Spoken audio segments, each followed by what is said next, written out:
Thank you. Actually, I've come here to learn rather than to teach, because I want to learn what it takes to build a good professional army that is respected and loved by the people. This is the kind of army I want our Burmese Tamador to be, the kind of army it was meant to be when my father founded it back in the 1940s, early 1940s. Of course, to get rid of the British. But not because we didn't like the British, but because we loved freedom better. I think all of us have a right to be free. That is what human beings are made to be. We want to be free to assert our own identity, to be able to follow our conscience, and to live in a world where we are the equal of all others. The reason why I came to Sandhurst is to find out what leadership means in military terms as well as in human terms, because you cannot get away from the fact that soldiers are human beings as well. The very first British military man that I felt I got to know was General Slim, because I read his memoirs when I was quite young to try to get to know more about the war in Burma. And I liked him because he liked my father. It's a good reason for liking somebody. And he made the point that the reason why he liked my father was because he could do business with him. That also I like. A military should be about doing its own work. Every organization in the land must understand what its duties are, what its responsibilities are, and what is not for them to do. That is very important. Over the last several decades, actually over the last half century, which is a long time, I think none of you cadets are anywhere near that age, our military has become politicized. This to me is not a desirable development. It was not meant to be that way. When early in the days of the newly fledged Burma Independence Army, my father said, this was in Burmese and I'll translate it into English. It doesn't sound quite the same because it rhymes in Burmese and it doesn't in English. But what he said was that the country should not be the servant of the army must be the foundation of the country. That is exactly what you are trying to teach people in Sandhurst. You serve to lead. We had a small discussion this morning as to whether to serve to lead was the same as to lead to serve. And we came to the conclusion that it is not the same, and it is better to put serve in front of lead, because the essential thing is service. Service that is rooted in strong principles. You have to understand what service is in order to be able to serve correctly. I said earlier that the first British military figure with whom I became familiar was General Slim. And I want to talk a little bit more about him, because in a book about the Indian Army, A Matter of Honor is the title of the book, he was described by Philip Mason as a complete man. I thought that this was the greatest compliment that any man could be given, that he was a complete man. And Philip Mason wrote in this way, his success as a general was not so much because he was a brilliant tactician or a strategist, as because of his moral and human qualities. He was a complete man, an integrated character, following a straightforward course with modesty, courage, energy, and resource. I agree with this assessment of a complete man. You can be a complete man whether you are a military man or a civilian. And what we need in our country is an army that recognizes the worth of civilians and the importance of civilian authority over the military. All of you here are trained for leadership, but what I find most interesting is that all of you here are trained to be leaders under a civilian authority. This is something that you are taught, perhaps not so obviously, but this is the training that you receive every day. That although you are trained to be leaders, you also have to be followers, good followers. This again we discussed this morning. Do you need to be a good follower to be a good leader? And the answer was yes. Because unless you know what kind of qualities are desirable in somebody who is leading you, you yourself will not be able to develop those qualities. Leadership ultimately is about making the right decisions at the right time. That is how I see it. And sometimes these decisions have to be made under enormous pressure. People may question, is physical hardship really necessary to develop leadership qualities? And I think the answer is yes. Not because there is virtue in physical suffering itself, in physical hardship itself, but because you have to be trained to develop what has been described as grace under pressure. Even under circumstances when you are under the greatest pressure, you must be able to keep a mind that is cool enough and quiet enough to be able to make the right decisions. The decision of somebody who is in a position of leadership can be crucial for all the followers. It can be a matter of life and death, not just for the one who makes the decision, but all those who are influenced by whatever decision he or she decides to make. So leadership is about the mind. This is why I agree with Philip Mason when he said that it was because of his moral and human qualities that General Slim was a great general. In other words, a great leader, a leader of man, a man who inspired confidence and trust. His book was entitled Defeat into Victory, and those who have read it will know that the war in Burma was going very badly when he took over as the head of the 14th Army, but in the end he led it to victory. And that, I think, is what we are trying to achieve in every part of the world, to turn defeat into victory. Defeat comes in many guises. It can come in political guise, in military guise, in economic guise. Defeat is something that we all have to learn to cope with. But we have to learn to turn it into victory without in any way compromising our own integrity.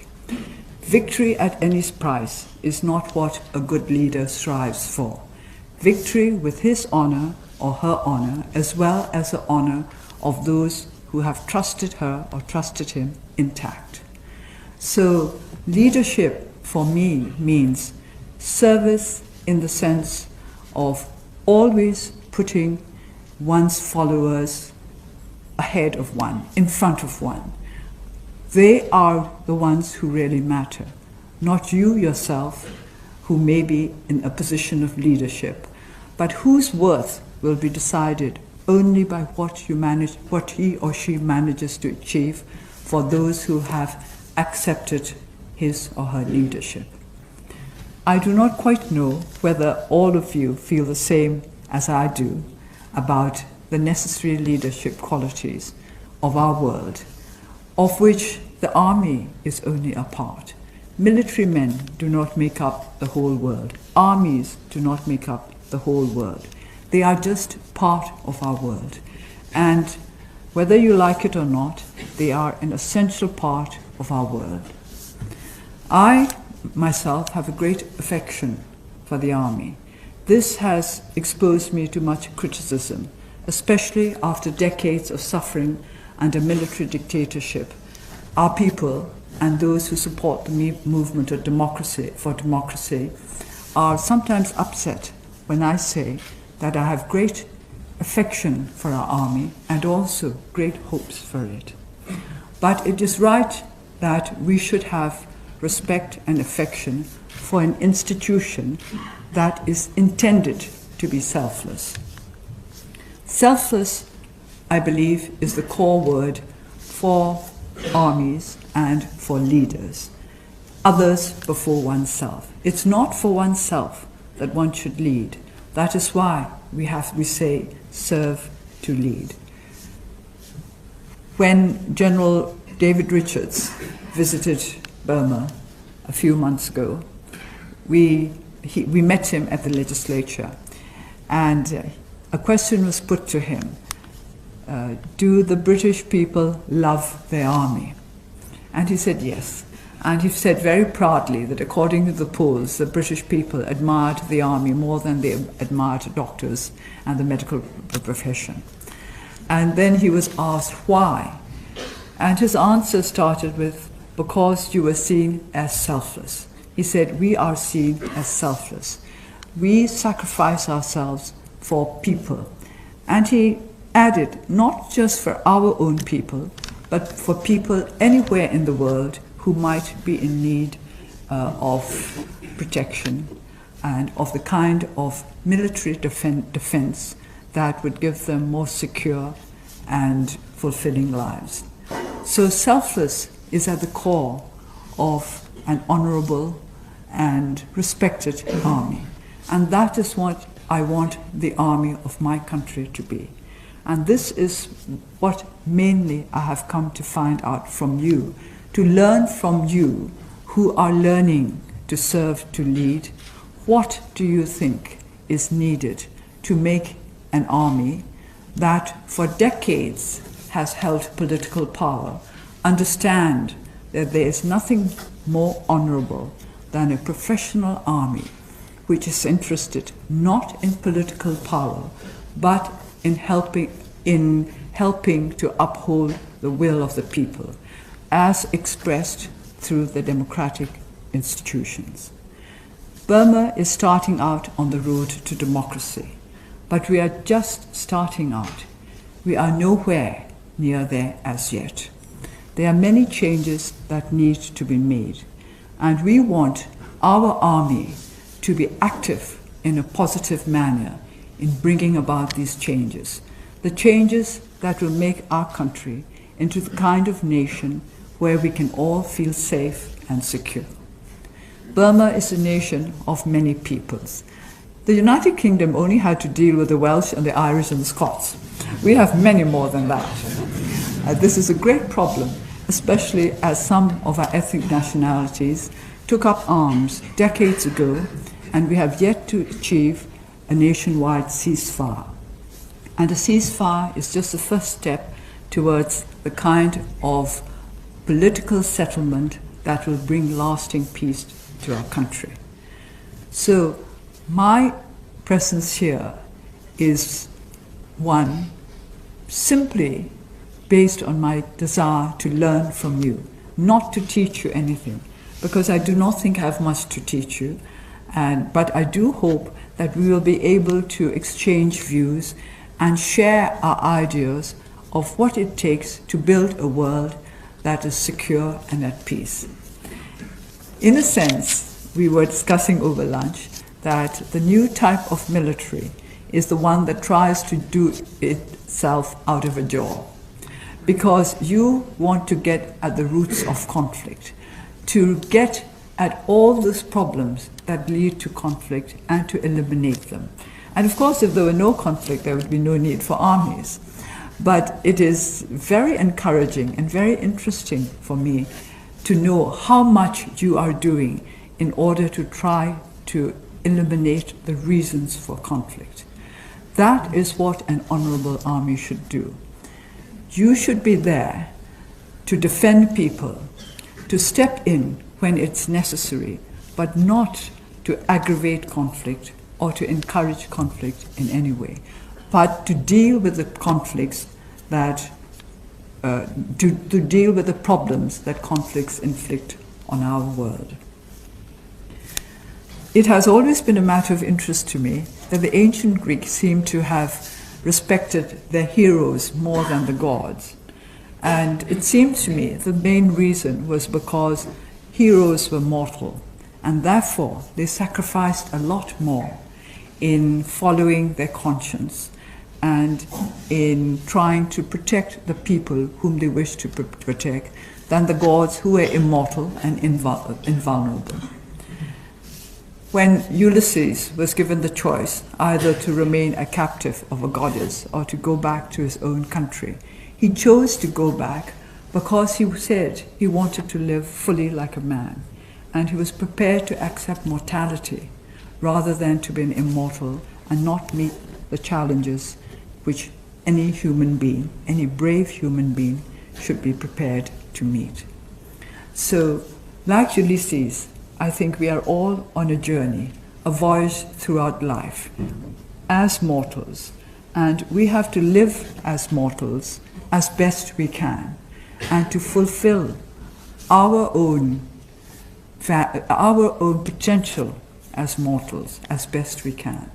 And I think this is one of the skills that Sandhurst is trying to instill in its inmates, in all its cadets.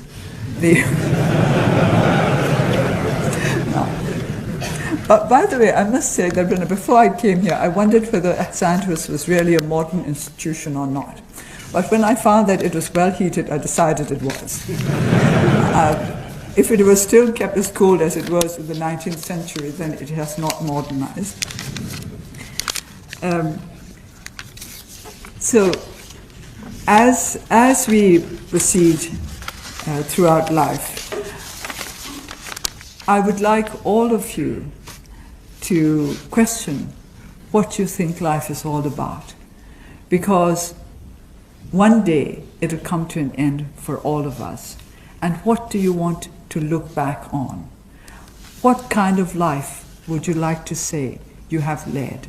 What kind of legacy would you like to leave to your children, your grandchildren, and for those who have decided to remain single, your friends' children and grandchildren?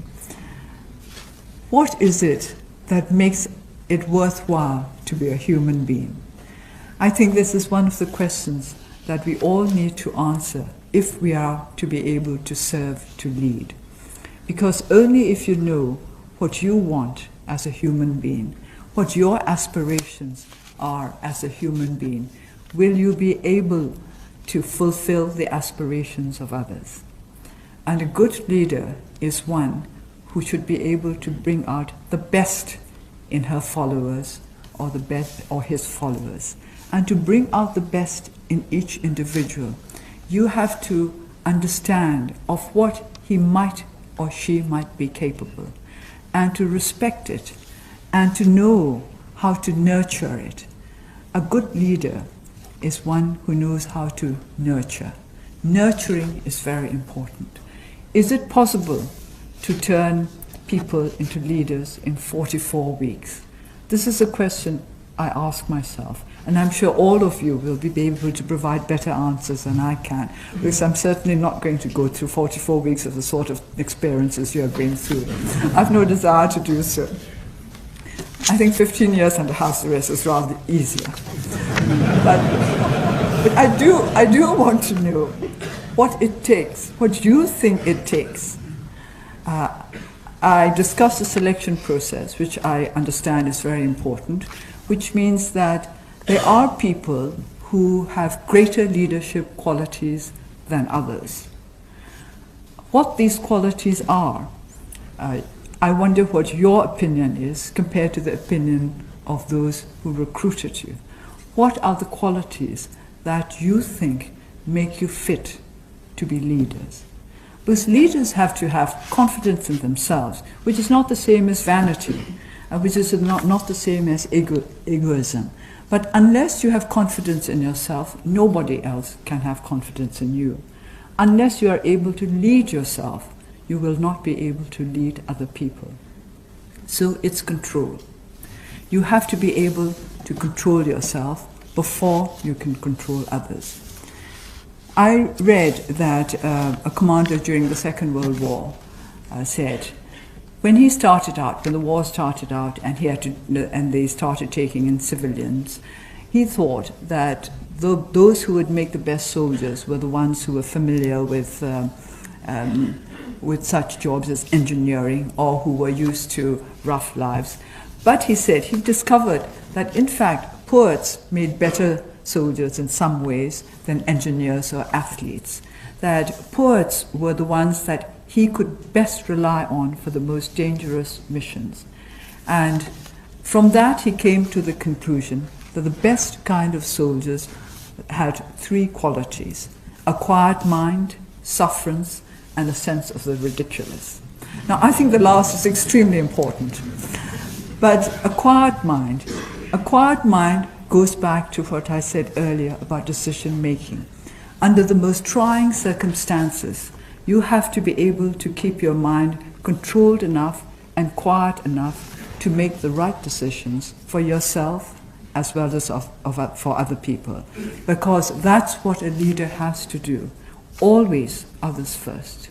That is what selflessness means. We are all human, and I don't think any human being is capable of total selflessness. The self is always there. It's always through the self that you have to relate to others. So selflessness is relative.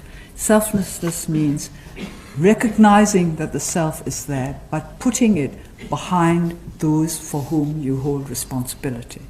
So a sense of duty, a sense of responsibility is one of the greatest requirements of those who would serve to lead.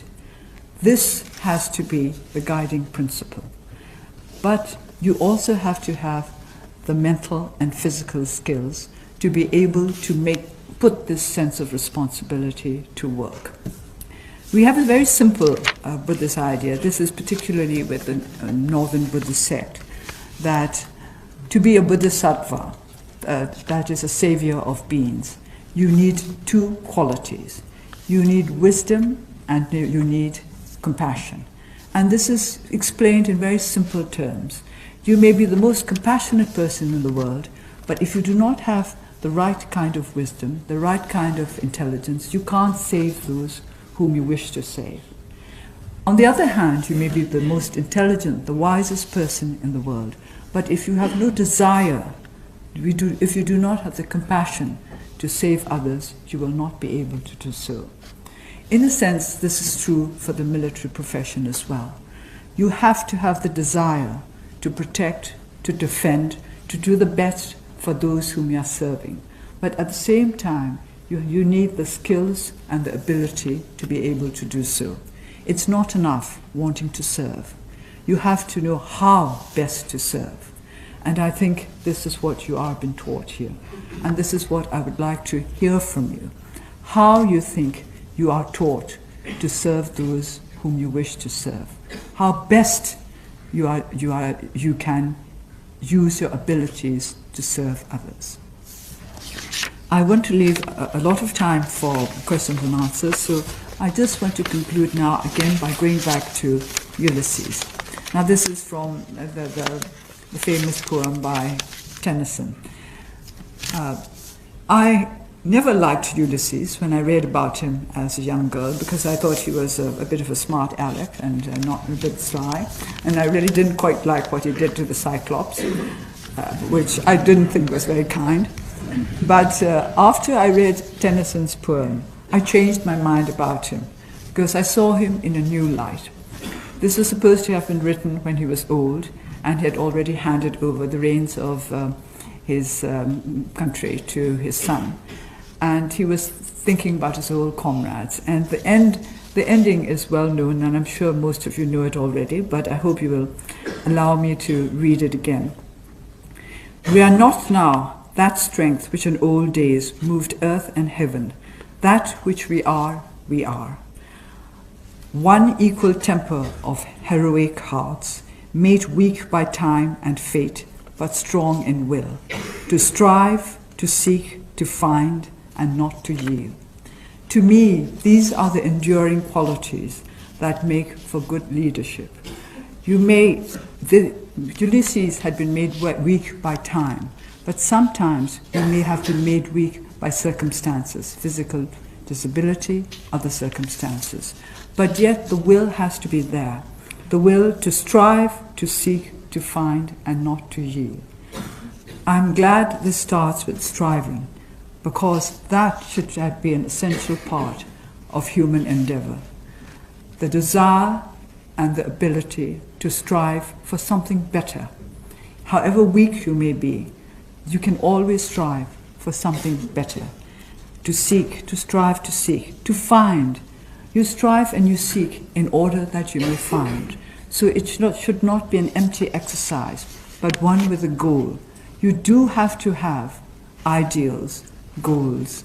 You do have to have a knowledge of what it is that you want from this world, from yourself, from others, from the society in which we live.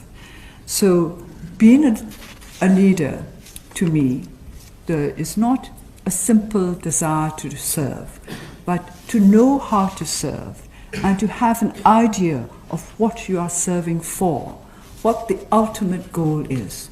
You have to know where you are heading.